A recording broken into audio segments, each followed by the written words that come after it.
Did you build a relationship with your kids? When my kids were younger, I used to think that I was actually building relationships with my kids by having family day. So every Sunday, we'd be going out and we'd have the whole family together, and I would convince myself, yeah, I'm building great relationships, I'm building a great family because, we have family day.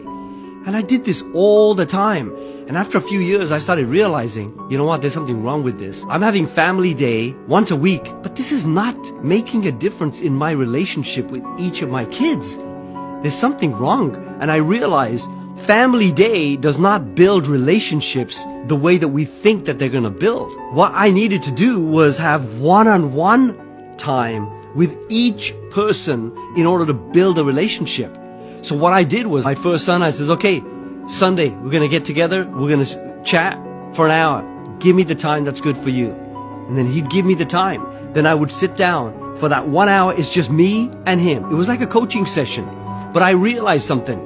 If I'm always just talking and I'm lecturing and I'm teaching and I want him to know everything that I've learned in my whole life, that's not going to work. That's not going to build a relationship. What I realized that I had to do was I needed to join his world. I needed to keep my mouth shut and ask him questions. Ask him, what does he think? What does he believe? How does he feel? Ask him questions where he starts to open up.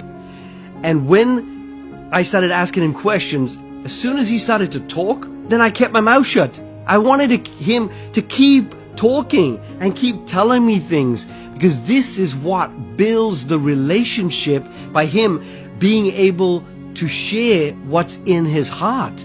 I've met so many parents who have said, my son or my daughter is going through a real tough time, and I didn't know this. It's because they never asked them any questions. We don't realize how listening is so important. If we only knew what listening does to heal somebody's heart, we would ask questions and listen to them. Because think about this. If you could actually see that when you ask a question and your child starts to answer the question, eventually you're going to get to the point where the child starts to tell you about their life. Like with my kids, I wanted them to share more about their feelings. So I started telling them stuff that I was doing when I was their age.